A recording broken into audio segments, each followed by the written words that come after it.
There are brand new findings in a big investigation after spending 4 months reviewing the worst mass shooting in modern U.S. history. An 8-member panel has just ruled on the Virginia Tech massacre. The panel said lives could have been saved on that campus if the school warned students and faculty sooner that a killer was on the loose. The group also says the university failed to properly care for the mentally troubled student gunman before the April 16th attack. Well, today, Virginia Governor Tim Kaine gave his reaction.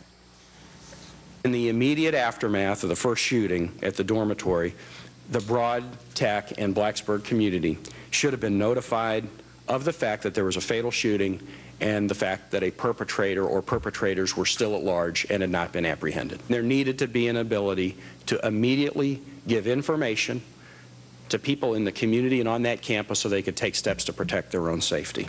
The University of Colorado now has that alert system and used it this week. On the first day of school, Monday, the college used its new emergency text messaging service to alert students about a stabbing that occurred on campus. Now, this kind of technology is now being used across campuses nationwide.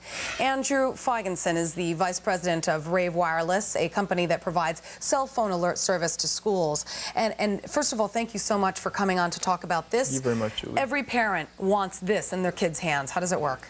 The way it works is a university licenses technology from Rave Wireless. That gives them the ability to immediately contact students across the campus in case of an emergency by text message or by voice message. All right, show us, because you have a phone here. We want to see how this thing works. Okay, so I just had my office send over a message indicating an emergency.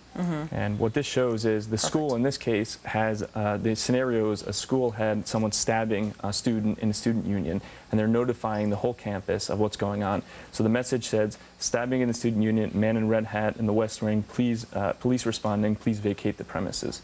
Wow, and every student has a cell phone, so every student would have gotten that message. Rave Wireless has been in business for 4 years because every student has a cell phone right now, and we believe that this is the way universities and students can communicate more effectively. How reliable is this service?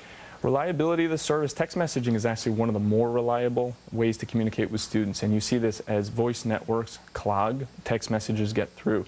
Now, that said, Rave Wireless works with universities to build out networks on campus to make sure that messages can get through effectively. So if one positive result came out of that Virginia Tech massacre, what was it? I think since the massacre, all I could say is that parents have been contacting us in the hundreds trying to find out how their students can be safer.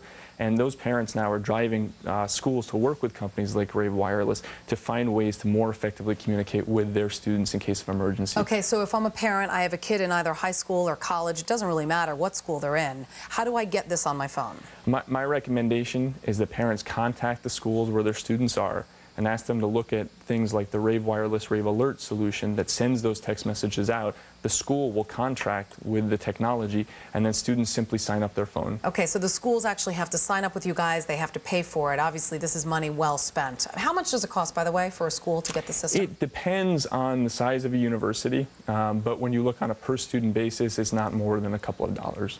Really? Yes. And would they expect the students to pay for that, or would the school absorb the cost normally? No, the university absorbs the cost of the Rave service, and students receive the text messages. So all I could say is if you end up paying 10 cents for a text message in an emergency like that, then it's worthwhile. Yeah, whatever it takes to save lives. Andrew Feigenson, thank you very much. This is really cool stuff. Thank you. Thank you, Julie.